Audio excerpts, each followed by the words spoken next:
Okay. Well, ladies and gentlemen, welcome and good evening. And thank you so much for joining me this Sunday evening, Sunday, the 8th of the 5th, 8th of May, 2022. Thank you for those who are going to be joining me on Facebook, those who are going to join me on YouTube, and also on different platforms.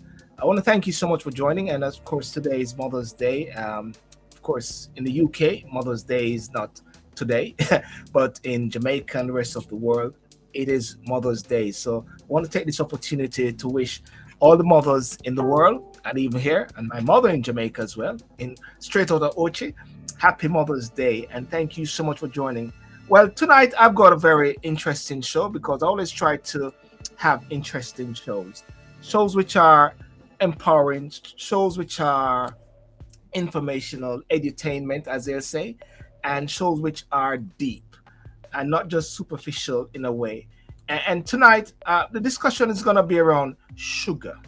Yes, sugar. You know, I've got a gentleman tonight, Dr. Stanberry, Dr. Donovan Stanberry, and he wrote a book which is called How Trade Liberalization Affects a Sugar-Dependent Community in Jamaica. Yep, in Jamaica.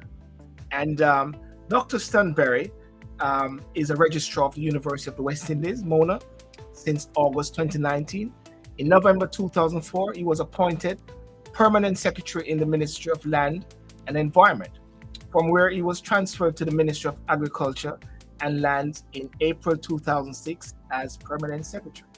Dr. Stanberry represented the Government of Jamaica at many international forums in the areas of water, policy, management, environment, agriculture, MSME development, industry, and commerce. He is author of How Trade Liberalization Affects a Sugar-Dependent Community in Jamaica. And without further ado, I'm going to bring in Dr. Stanberry and just welcome him. You know. Good evening. Good evening, Dr. Stanberry. How are you doing, sir? I am doing very well. Thank you very much. Yeah. Thank you so much for joining me this evening for this conversation. I consider the Sunday evening's chat as one which is more deep and having a very inspiring discussion. You know, one of the things, Dr. Stanberry, is that the diaspora in the UK, or in the world actually, is a key factor in Jamaica. That plays a key and fundamental role in the Jamaican economy, directly and indirectly. So we have an interest in the past and the future, as education is key. How are you? I'm fine. I'm quite fine. Today has been a bright day in England here, and that has lifted my spirits. Yeah. Was it you the one that brought this weather? I would want to think so. Yeah. I think I would want to say you are the one who brought the weather, because even today I was walking in the park and it was just really awesome. Yeah. And you know, today's Mother's Day as well, you know, in Jamaica, but not in the UK. But, you know. Well, a big shout out to all the mothers in Jamaica.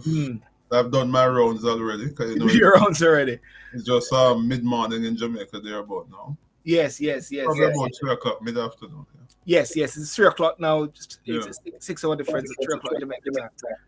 I'm very interested in this book, Dr. Stanberry, and I think one of the first thing I want to ask, you know, so we can just go straight to the chase, is what inspired you to write this book? Because sugar is a key factor in Jamaica. Everybody knows that sugar is one of our key factors, key industry over the years. I even put up a picture right there that shows you coming up from slavery period, and another picture which shows you Rose Hall, White House. Yeah, I go. You go for it, sir. Yes, please. The inspiration came from two perspectives. Can I just stop you 1 second? I just saw former Senator Grant is saying, "Can I see the doctor?" Let me just say to Senator, you got to go to my YouTube channel, ladies and gentlemen. Doctor, you know where my YouTube channel is Norman, my good friend. He's a regular on my show, you know. Yes. I know you know him. Sorry, go ahead, sir. Yes. Yeah. So the inspiration came from two perspectives. One, I in fact grew up in Vere, Clarendon. Vere Clarendon, the southern plains of Clarendon, is perhaps the most typical sugar growing area in Jamaica. Mm. Every single thing in Vere was in fact connected to the estate. The estate played a disproportionate role in everybody's lives in terms of social life, economic life, etc. I actually live on a sugar estate for a good portion of my life and observed that it was more than just an economic enterprise. The influence of the sugar industry, reach out socially. It's the main source, was the main source of employment. The social relations were sort of conditioned by what transpired in the sugar industry, that kind of hierarchical structure in the society, where they were marked strata, and so on. Mm. Some of the social relations, the predominance of broken families, Yes. children raised by grandmothers, absent fathers, spousal abuse, people just spending their living in rum and that kind of thing. Mm. And I always contemplated, why is it that Veer is so different socially and economically? In Veer, hardly anybody owns anything. Most people live on the fringes of the estate. Yes. People are not as enterprising. People didn't farm. Everybody just depending on this thing called sugar. Yes. So those things exercised my mind for a long time as a child. And then growing up, I studied agriculture economics, did a master's in agriculture economics, and then I began to understand what were the external factors responsible for the long dominance of sugar in terms of the marketing arrangements here in the UK.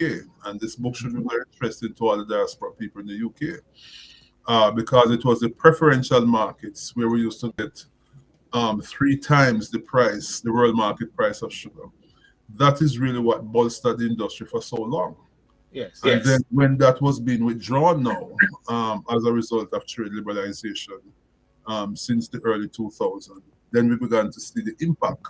Yeah. And how, just like a pack of cards or a domino, the domino effect, everything just collapsed precipitously when the market condition changed. Fortuitously, I happen to have been in the Ministry of Agriculture when all of that happened. So, the influence was on both my childhood days and experiences and my professional life as permanent secretary in the ministry, Yes. when all of this was unraveling. The thing about it, what it says here is that this book here explores how the changes in the European sugar regime impacted a sugar dependent community in Jamaica. Yes. It details how the end of centuries of preferential treatment of Jamaican sugar in the British European market in 2005 worsened the social and environmental realities of the monogamous community in the Caribbean. You know, what accounts also for Jamaica becoming so much dependent on sugar, and where is it now in the level of dependency, or is it just now a fad? Is there any resurrection? Yeah, Well, I'll have to take you through some history. go for it. Recall that when the Spanish came here and so-called discovered discovered Jamaica, Well, yes. sugar was not a crop here at the time. It was When we discover them and they say we it was mostly maize and cassava and those kind of things that the time were cultivated. Mm.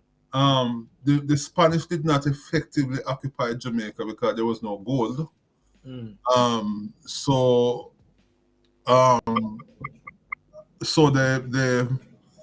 they really left the country really vulnerable, and it was so easy for Penn and Vegetable, whatever his name, that came in 1655 and took over the island without much resistance. Mm.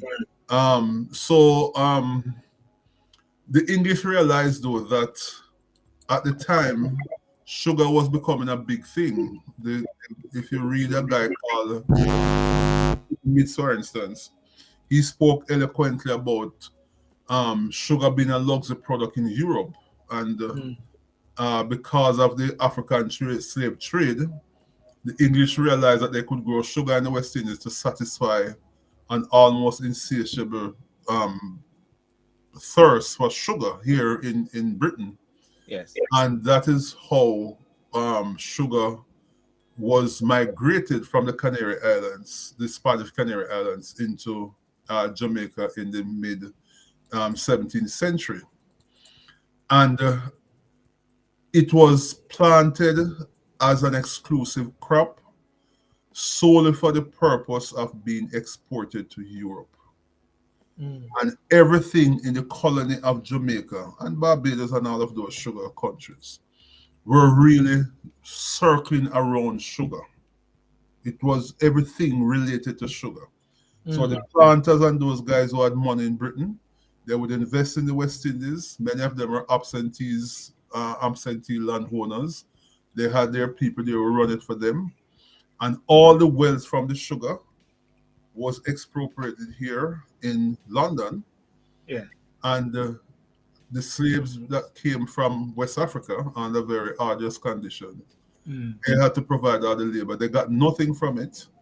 And everything that was consumed in the island was in fact imported from Britain.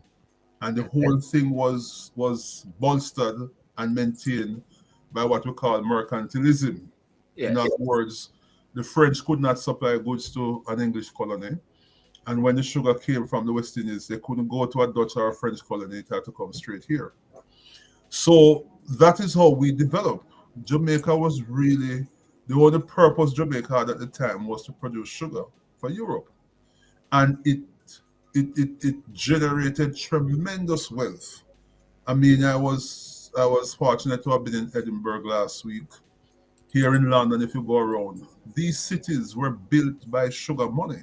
Yes. And when you read people like Dr. Herrick Williams, Capitalism to Slavery, you will see that it was the wealth from the West Indies, from the sugar enterprise, that funded the Industrial Revolution here in England and gave birth to capitalism here in Britain. Now, when that happened, that's about the time when a guy called Adam Smith came on the scene and was extolling the virtues of capitalism. The English people, the parliament and the businessmen and everybody started to turn their back on sugar and said, listen, man, we need to free up the thing. This mercantilism thing can't work because wealth is generated from free trade. And as a result of that, the English Parliament passed what we call the Sugar Equalization Act in 1846. And what that act did was to equate the duties that were being paid to import sugar from other places other than the West Indies into Britain. Yes. Equate the duties to the duties coming from sugar in the West Indies, effectively rendering West Indian sugar uncompetitive. And you know, you had to beat sugar from mainland Europe and so on. So that was the first challenge to sugar's hegemony. And let me tell you something: the planters and those guys whose interests were at stake, they mounted serious lobby. You know, the lords and all of those guys who had their investment in the West Indies. Yes. And eventually, at about the beginning of the 1900s, the British established special trade regime for West Indian sugar that was remunerative in the sense that it covered the costs of growing the sugar and shipping it here and still guaranteed those guys a profit. And that is how sugar was maintained right up to the time when Britain joined the EEC in 1973. In fact, one of the conditions is that the British insisted that if we're going to join the EEC, all of those preferences that we accord our West Indian and ACP sugar countries will have to be maintained. And so that is how the Lomé Convention came about, the Sugar Protocol. Our former Prime Minister Patterson had a significant role in negotiating those things. And so we live and we thrive on this preferential market for years. Can we bring in that plantation economy model? How does that link with that there now, Dr. Stanberry? So the plantation economy model Mm. is really the theoretical model that explains the dominance of sugar and other Yes, plantation crops all around the world. yes, sir. And what it says, it was developed by a fellow called Lloyd Best and a Canadian economist called Levy. And what it says is that the West Indies and those islands with large expanse of flat lands which were easily mechanizable, aided and abetted by cheap slave labor, Yes. provide the ideal conditions to grow plantation crops. Plantation crops mean crops that have to be grown on huge acreages, solely for the purpose of exporting to a metropolitan country, in this case, Britain, right? And so, and everything in that enterprise, the growing of sugar, in some instances, cocoa or rubber in Malaysia, that kind of thing, they're all plantation crops. Everything in that economy was geared to making the sugar and exporting it to Britain. So therefore, nobody looked about the development of the colony, because the colony only existed to send sugar here, right? And that is why there was no diversification, and that is why sugar commanded the best lands in Jamaica in terms of quality and the greatest proportion of our arable lands, and it remains the same today. So if anybody asks why sugar was so dominant, because it was supported by a system that benefited people here in Britain, to keep it that way.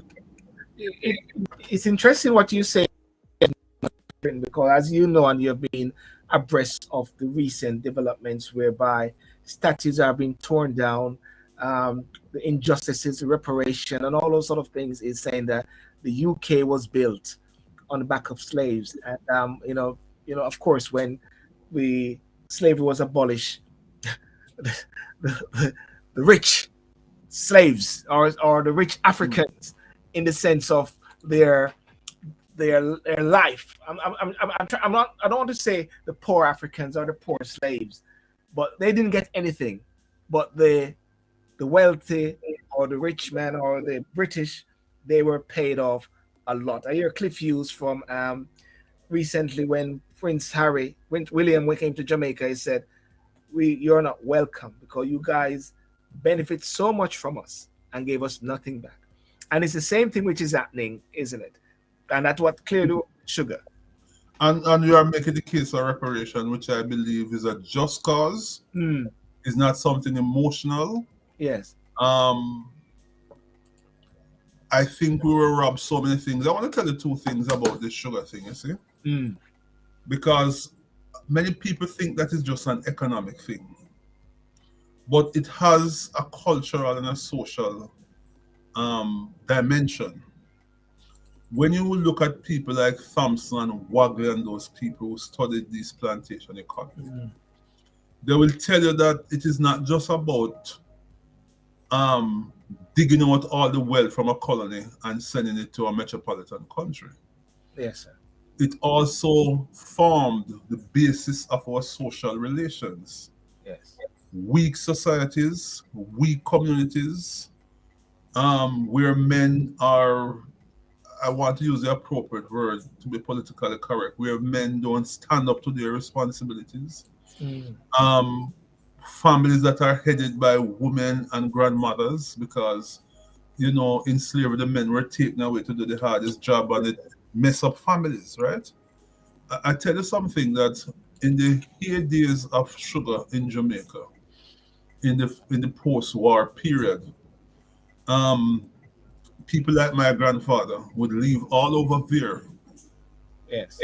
St. Mary, St. Anne, St. James, and in search of employment, and would descend on there. And and would work there because they were cutting the cane, which is seasonal. And they began to form families there and never went back to to where they came from, to St. Mary and so on. And sometimes they would have their families in those places. Yes. The entire arrangement made for weak families, weak communities, people lacking confidence and that kind of thing. All of that is a result of the plantation economy. And we see that in there.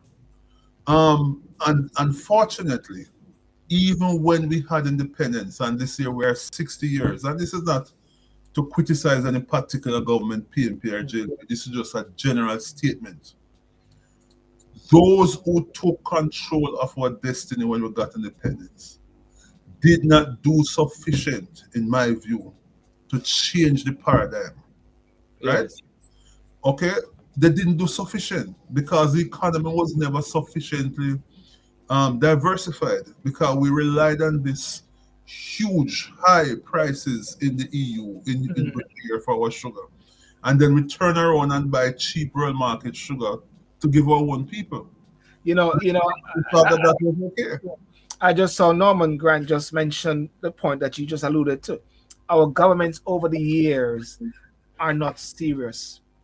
Over the years are not serious. And he made the fundamental statement, our government, because I always have this saying that you vote out the government, you get the government in. Yeah. So it's not about PNP or JLP, but collectively are not serious. So so we were never diversified. And so when everything started to collapse, people just found themselves had no work, and there was nowhere, no other economic activity to absorb that large pool of people that relied on the industry. So that was reality. Well, I'm gonna bring in this bit here because this question is now pertinent to it, which we alluded to just a second. What has been the government's then response on the impact of the sugar dependent communities? And can you, before you do that, set the stage or set the scenario for Clarendon? Because that's the key. Okay. Ladies and gentlemen, the book is called How Trade Liberalization Affects a Sugar-Dependent Community in Jamaica. And your target community, if I'm not misunderstand you, Dr. Stanberry, is Clarendon, isn't it? Well, that's a community that the book addressed, but Yes, the truth yes. is what Clarendon is typical of all sugar growing areas, and Okay. so wherever in Jamaica you are from, you'll find the same issues really. So what has the government done? What interventions have the government made? Up to 1972, there was absolutely no direct involvement of government per se in the business of growing sugar and selling sugar and exporting sugar. Tate and Lye, in the post-war period, became the dominant players in the sugar industry. They bought up many of the smaller estates and consolidated them. And their biggest estates at the time were Frome and Money Musk. Now, what has happened, because there was such a massive expansion of sugar in the post-war period, after the 1940, 45, thereabouts, up to independence, we were just taking all kind of lands and putting in sugar, even lands that were not really suitable. Like a lot of the lands in Clarendon, we went on a massive expansion of wells and so on to accommodate sugar expansion. And Veer is low, is near to the sea. Yes. So that resulted in saline intrusion, rendering a lot of those lands unsuitable to grow sugar. They became saline, yields were very low. So after that intensive period of expansion, by about the late 1960s, Tate and Lye realized that there was no money in the cane growing aspect of the business. And so they came to the Shearer government and said, listen, we want out of the cane growing part of the business. But we will keep the factory that does the sugar, and we'll keep the rum, because that's where the profit is. And the government bought from Tate and Lye all the lands that were growing cane. But Tate and Lye held on to the factory and the distillery that makes the rum, because that's where the money was. Shearer did very little between 70 and 72. But when Michael Maddy came now with this better must come thing in 72, he said, listen, all of this land that we have taken from Tate and Lyle, we are going to give to workers in what we call cooperatives. Yes. And that was a great cooperative experiment. It was a lofty ideal. It was a very brave attempt at social transformation to change the ownership dynamics so that black man could start to own something.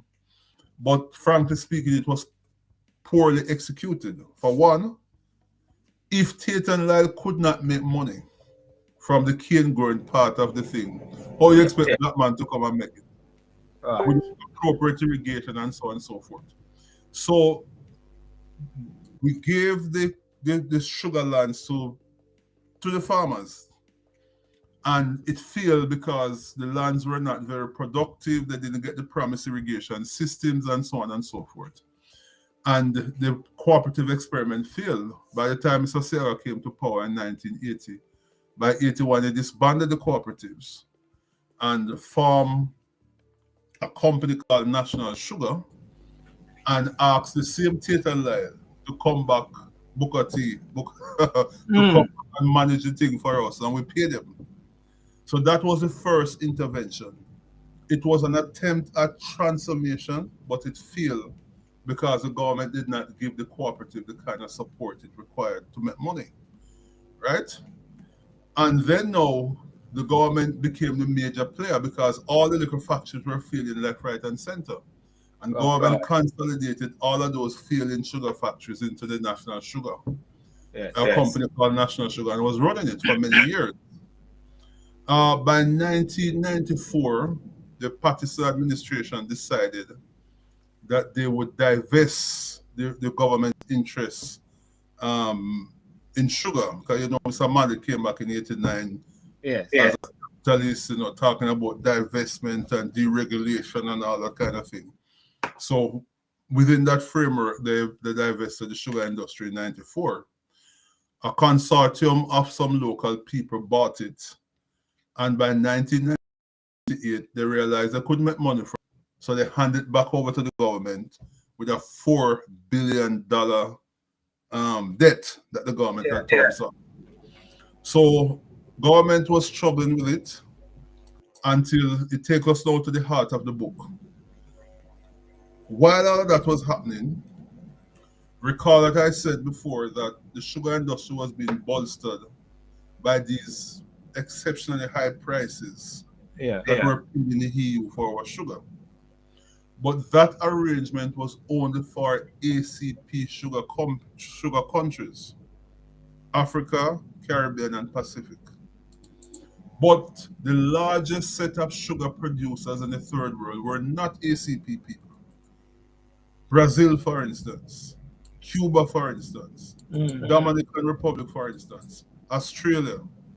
So they were shut out of the sweetheart deal. And they began to lobby and said, listen, it is not free trade, it is not fair, it is discriminatory that you guys are paying Caribbean and African ACP countries this huge amount of money for your sugar, while we are more efficient producers, we're bigger producers, and we're not enjoying that. So they took the EU to court within the WTO and won. And the EU itself did not exert, they were very lukewarm about it because they themselves wanted to get out of the arrangement. It was costing them too much. It was costing British taxpayer too much to import sugar from us when they could have gotten it cheaper from Brazil. Not only that, but these European countries, including Britain, were interested in penetrating those markets, Brazil and Thailand and Cuba and all of those places. So they said, we're not going hold up the sugar thing because we want to get in your market. So they did not find any resistance. So in 2004, the EU was forced to change the regime. And we, from the ACP, from Jamaica, had to compete with those big guys, Brazil and those big countries that were more efficient, on the same price basis. We couldn't afford that. We were just not competitive. I want to ask this question. I thought I saw the echo a while ago. But did any of the Did any of the sugar dependent country survive the WTO coming into existence? Yeah, yeah. And So, and, and but what it was had it? Yeah, changes. sorry. Yeah. Mm. All right. So what happened after the EU said, listen, we can't keep up this thing any longer. We were challenged. We lost the case. We're not going to appeal it. So we're going to open up everything. Mm. All of a sudden, it was no longer competitive for us to send our expensive sugar into Europe, competing with other people. So what the EU did to give us a little compensation, they don't want to call it compensation, they call it accompanying measures, euphemistically. Right. And as far as Roger Clark was concerned, our agriculture minister at the time, that was just a debt grant. Mm. And the money was really to say, listen, take it. If you feel you have a chance, you can take this money and invest it in your sugar industry and improve your yields, improve your efficiency so that you can compete. Yeah. If you feel you can compete, take it and set up the workers who used to work there and address some of the social ills and so on. So we got about 86 million euro worth Mm. of compensation. And what our government decided to do was as follows. One, the government said, okay, we're going to divest our 70% interest in the sugar industry. And we're going to rely on the private sector to come in and make the investment, Mm. refurbish the factory, put in the irrigation so that we have a chance to compete. And the little money that we have, we're going to have to pay the redundancy that would have accompanied the divestment. We're going to use it to address some long-standing social ills in the sugar industry. So, for instance, people from in the 1940s that used to come from all over Jamaica and live in what we call barracks. Mm. Those barracks had the same conditions in 2004 when all of this happened. Families who third and fourth generation that had their parents and grandparents working in the sugar industry were still in the estates in these barracks, in this dilapidated squalor. And the government said, no, we have to do something. So we designed an elaborate program to start to address some of those social ills, build good houses, put in roads, fix up schools, fix up community facilities. As you know, the sugar industry used to support sports, cricket, for instance. Mm. In the heyday of sugar, it was the sugar industry that used to support these sporting facilities and cricket competitions and so on. They play key roles there, isn't as a development factor here. But the government realized that we now have to do something now that we are divested. We did spend the money, and there is evidence of the money spent. Yeah. But guess what? The divestment feel miserable. I need to I need to ask this question, Dr. Stanberry, and I think we're landing down to this point here is based on your study and based on the book. What were some of the key, what should I say, empirical findings that you found during the course of your study? All right, so there are three general set of findings. One, the study confirmed that the government did in fact spend the 86 million in building out social and economic infrastructure in the sugar dependent areas, including Clarendon. Houses were built for people who live in barracks for years and so on. Mm. So there's no doubt about that. However, the divestment failed miserably. The government divested from Money Musk and Bernard Lad sugar factories to the Chinese. And the factory in Trelawny was divested to um, the Hussies who owned Terra Nova, and the factory in St. Thomas was divested to the separate group. All of them, except Frome, are now out of production. Wow. So the promise of the private sector, the Chinese and those guys coming in and spend this whole heap of money to fix up the factory to expand production, it didn't work. Amounted to nothing. It failed. So people essentially were out of work.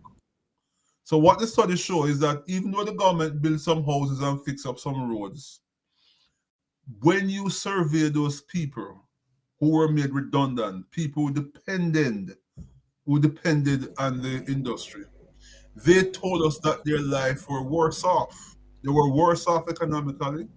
They couldn't get jobs. They knew nothing but sugar. Some of them could not be retrained to be reabsorbed in other areas of the economy. There was no diversification. So with sugar down, they didn't have anywhere else to go and work. And sadly, Mm. the sharp rise in crime in Veer and the sharp rise in crime in Westmoreland Mm.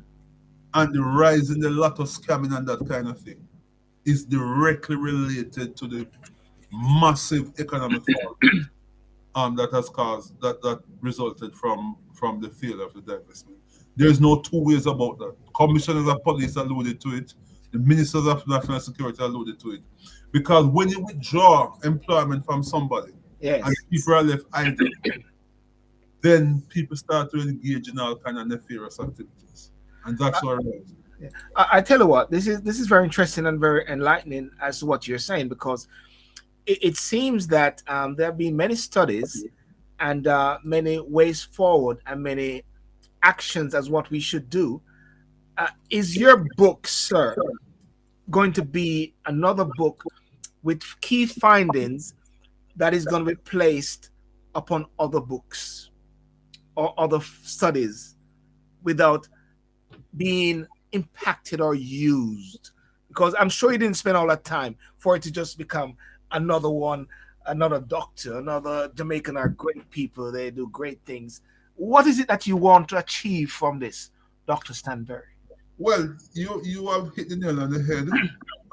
For me, this book is not just an academic thing that is, Yeah. brag that, oh, I've written a book and that kind of thing. Yes. Um, my intention is for the whole thing to be more functional, to play a functional role. And that's why I have spent so much time and energy, including an air program here, to promote it. At the book launch in Jamaica, no less a person than the Minister of Agriculture was a guest speaker, because the intent was for the ministry. I'm not there anymore. To look at the findings and see the extent to which they can fix, because it is my firm belief we will never get back to the days when we grow, when we produce over 500,000 tons of sugar. Mm. I believe that there's a place for sugar if we do the right things, if we put the right policies in place. The lands are there idle. Nothing has replaced sugar on those lands. And so the intent is that somebody, policymakers and so on, will get some insight in terms of how they can attempt to revive the sugar industry in some form. That's one. Two, students who are interested in economics, development, international relations, and so on, is a critical book for them to see how decisions that are taken in Brussels, in London, affects people in Veer, in Racecourse, in Cofals, in Lioneltown, in a very, very, very significant way. And for people like you in the diaspora, Yes. is to understand that, when you buy a pound of sugar here in Britain, is to understand, people need to know these things, People need to know that when you walk in London or Glasgow or Edinburgh or Bristol or wherever, it is the wealth from the West Indies that has created all the grandeur here in Europe, in London for us. And so our diaspora people must connect. Our diaspora people who are here, who send down the remittances. You have to understand what is happening. That is the collapse of sugar, why you have to be sending more remittance, because people are out of work. You follow me? Yes. So this book is not only for the policymakers and the academics, but it's for every man who has an interest in what goes on in Jamaica. So we can safely say that's your sort of target. Absolutely. There's a question which I'm putting up there. Has any sugar dependent country survived Yes. coming in force of the WTO? Because you see, Jamaica is one case, but why some and not Jamaica? Brilliant question. And it has to do with leadership, political leadership. I give you two countries. Yes, sir. I give you Mauritius and I give you Belize. And the book speaks to them. These are countries that were faced with the same dilemma as Jamaica. Mm. That for years and years and centuries, decades, were fed on a diet of concessional prices. We call them preferential prices. Yes. And they build their economy on that. Mm. But the truth is, when the EU changed its sugar regime in 2004, as a result of the challenge in the WTO by Thailand and Brazil, that was not where the thing started. Mm. From as far back as 1986, during the Uruguay round of GATT negotiations, the liberalization of agricultural trade was placed squarely on the table. Yes. So it's not that nobody should have been taken by surprise. Now, countries like Mauritius saw what was coming from that time, and they diversified their sugar industry. Because I want to tell you, sugarcane is probably one of the most versatile crops that God has ever made. I mean, I was gonna say my wife told me the other day when I was in the supermarket, remember to get the sugar. And we didn't get. I forget to get the sugar. You know, I'm just trying to show you. No, the sugarcane is very versatile. Yeah, It not only produces the sugar, yes, it produces rum, the bagasse, which is the refuse when you have extracted the sugar, yes, the juice on the cane, that can be burned in a process called cogeneration to produce energy. The same sugar can give you rum, it can give you ethanol, which can be used to mix with gasoline, and even from the sugar itself. For years, we send raw sugar here to Tate and Light refineries, and they make the refined sugar and make all the money, and we just get the little crapsies for the raw material. keep getting the dregs. Mauritius diversified their product base and their markets, focusing on regional markets around them. Mm. We did no such thing. And that, again, sadly, is a testament, to be frank with you, to the lack of vision and foresight of our political leaders since independence. I've got some very controversial question to ask you, but before I come to that bit, as we wrap up in a way, I need to just ask you to show the book. You got the book with you, sir. Want to make sure I keep putting the book. I keep putting the details there. I can see that's your workbook there. You got it all scribbled all over.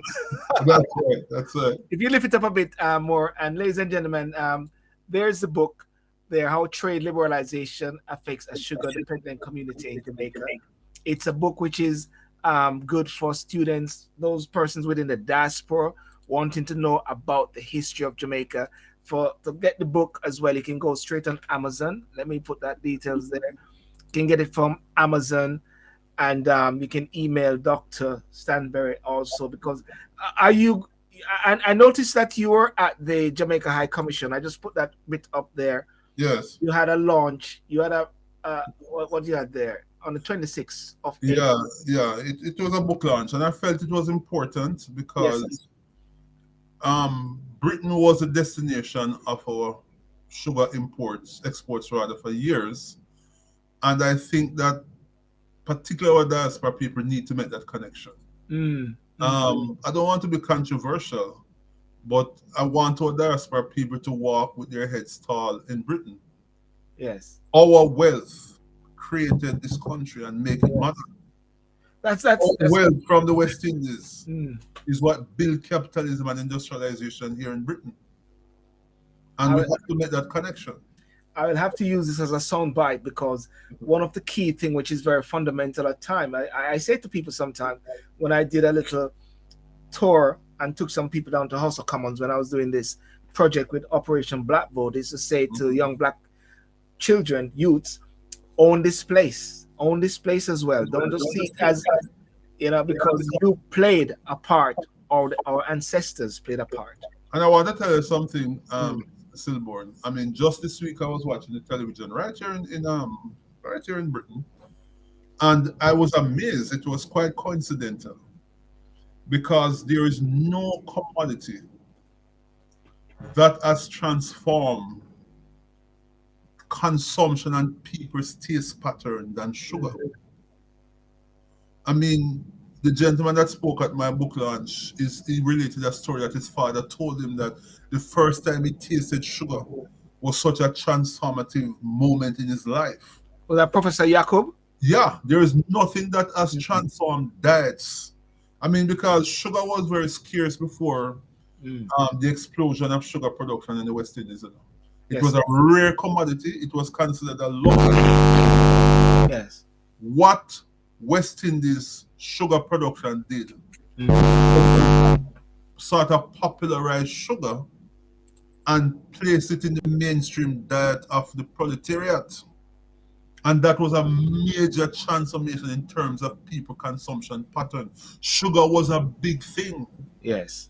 In fact, if you go to somebody, these aristocrats, these lords and barons and so on, when you go to their parties and their house and they offer you a cup of tea with sugar, they were making a big statement. Like when you drive a Mercedes Benz in some of these places, or when you walk down, you know, when you do the catwalk, what do they call it, the walk on the red carpet. On the carpet, sugar played that role. That is what differentiates people and make you an aristocrat. Yes. Right? And people need to make the connection. And all of that built this country, we got so little from it. The people of there who had to retire without a pension, the people of there who had to live in squalor. We have to make those connections. So can I just ask you this one of these final questions? Yes. Is there a future? I just ask you the question. I put yes, it out there there. is. Absolutely, there is. I mean, there is a future for sugar. And let me say two things here. One, there is no other crop. Jamaica is a small economy. We only have 2-3 million people.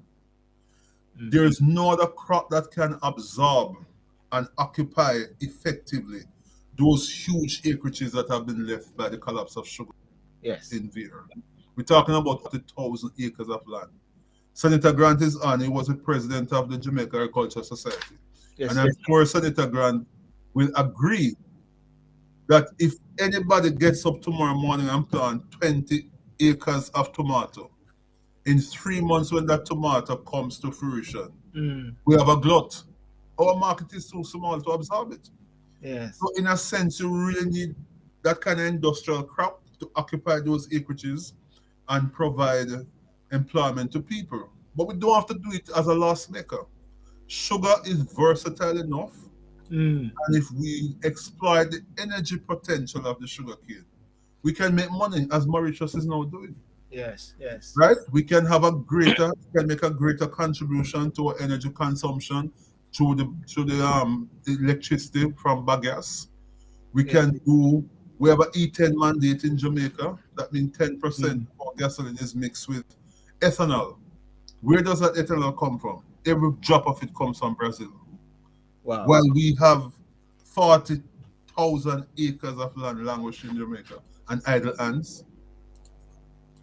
So sugar can come back in some modified form, but it needs investment. And the book speaks eloquently to some of the conditions that we have to satisfy and some of the policies that we'd have to put in place for it to happen. So what seems to be the key link to make a big difference is strong and effective leadership with conviction. Yes. Yeah. Now, I do recall of recent days because, you know, I follow Jamaica, even though I remember when my late dad was alive and I used to even update him with what is happening in Jamaica. And he always said to my mother, the boy there in England and I tell you we're going to Jamaica, so I'm abreast. Of recent days, the Andrew Holness-led government alluded that the country may resort to overseas skilled workers. You know, what is the linkage with that? Because are we seeing a pattern whereby how can we reach to a point in a country like this where the unemployment might be, I don't know the full score, the full level, but we may have to resort to overseas workers? I think the Prime Minister was being practical, and what he said here is symptomatic of the the dilemma that we have faced as a country, again, it goes back to the plantation economy. Right. Sugar dominated the entire economic landscape for over 300 years. Our economy is certainly not yet sufficiently diversified. So now that the Prime Minister wants to take us into new eras of enterprise, business processing, outsourcing sector, um, new sectors, light industry, and so on, there are no skilled hands to operate in those areas because for so long our economy focused on just the sugar, right? So I think in the short run, I don't know, that might be a solution, but in the long run, I think that what we should do is to equip, and I'm talking now here as as somebody who works with the University of the West Indies, Yes. is to really put our local institutions in the medium term in a position to be able to train those people because we do have the capacity so to do, right? So again, if we had a more diversified economy, the educational institution would have taken the cue and would have been training people in precisely those areas where the Prime Minister said we know have to import people. Yeah. Well, Dr. Stanberry, listen, I want to thank you so much for joining. And before you go, I just want you to, if there's something that you want to get across in regards to the book, because I really want this book to really be pushed. So those in the diaspora, which I represent, is able to be equipped and knowledgeable of the past and the present. And for those or third generation Jamaicans, even the UK, to recognize this. What's the last word you want to say, sir? I think every Jamaican, and I'm not just selling now. I genuinely believe that every Jamaican needs to get a copy of this book. If you're interested in economics, that's a book for you. If you are just a second generation or a first generation Jamaican, of Jamaican parentage, this book will take you back and explain why some of the features of our economy are what they are. I see my cousin online, Yvette, big up Yvette. You need to get a copy of the book, Yvette. It will take you right back to Corford and Racecourse, where your mother is from, your late mother, and so on. So it's a very important book. And when you live in a society like this, you need to know that you, as diaspora people, second, third, fourth generation, our foreparents made a remarkable contribution to the development of this country. The blood, sweat, and tears of Black people were taken from their homes from Africa and had to endure that ordeal in the Middle Passage. It was for sugar. It was to build this country. And we have very little to show from it. And I'm not emotional, but it's a fact. We have to be concerned. I lived in sugar, and I've seen how people live. I've seen the poverty, the kind of wealth that came out of Vere Clarendon. Vere Clarendon should not be as poor as it is today. Ladies and gentlemen, want to thank you so much for joining tonight. Those on Instagram, those on Facebook, those on Instagram, you can watch the show on the YouTube channel. And those on Facebook as well, you can watch replay because I believe replay will be more than that because Mother's Day, a lot of people with their mothers now. But Dr. Stanberry, I want to thank you so much for this opportunity, and thank you so much, Matunda Makula, also for facilitating this interview. I believe it was very inspirational. It was empowering, and it what should I say? It dispels a lot of ignorance that we may have. What should I say? And the key thing that you said tonight was that those in the diaspora, those in the UK here, must walk with our head up high because we played a fundamental part in the building of this country, of this nation through sugar. And our foreparents play a fundamental role. And this also, according to yourself as well, it set the stage and actually contribute to the argument about an effective reparation at this time. Because as you said as well, while the sugar was there, those over here benefited and those yard never benefit. That's what's been happening. And we are still having that kickback effect. So therefore there need to be something, Dr. Stanberry, that fix it. And I believe this book play a fundamental role. And I do not want to see this book, as I said, and as you agreed with me, to be on I can't show my bookshelf, to be on lots of books, because Jamaicans have great scholars, brilliant persons, but we don't want it just to be another book. That's fair, isn't it, sir? Absolutely. That's fair. Okay. Well, thank you very much, and all the best, sir, and enjoy the rest of the time. Thank you so much for having me. Thank you, sir. Have a good day. Thank you. Bye bye. Okay, so ladies and gentlemen, thank you so much for joining tonight, and with Dr. Stanberry. As I mentioned, the book, and here's the book, How Trade Liberalization Affects a Sugar-Dependent Community in Jamaica. He sets the stage, and we just touched a bit of it, and there's much more to come. And to contact him, you can contact him at Dr. Stanberry. The email is dpstanberry@gmail.com, book Amazon. And just to recap, Dr. Stanberry is the Registrar of the University of the West Indies, Mona, since August 2019. In November 24, he was appointed Permanent Secretary in the Ministry of Land and Environment, from where he was transferred to the Ministry of Agriculture and Lands in April 2006. He represented the Government of Jamaica at many international forums in the areas of water policy and management, environment, agriculture, MSME, development, industry and commerce, and is the author of How Trade Liberalization Affects a Sugar-Dependent Community in Jamaica. It is Sunday evening, another evening. You can enjoy yourself for the rest of the night. Remember to like and subscribe to the Silver Show. Thank you those for coming on. Thank you, Dr. Stanberry. Thank you, Matunda Makula. Thank you, Norman Washington Grant. And I'm Jamaica Gospel Radio, Michelle Clark. Thank you. And Norman Gardner, Yvette Wilson, Vita Ferguson, I guess you're going to like your crown, because sugar played a fundamental role in the alcohol for your crown. Have a good night, ladies and gentlemen. And remember to like and subscribe to the Silver Show. And see you around on Thursday night for In Review, and Saturday night Talk and Sip. And Sunday night, there could be another guest as we go on the empowerment trail. Have a good night. Thank you. Bye-bye.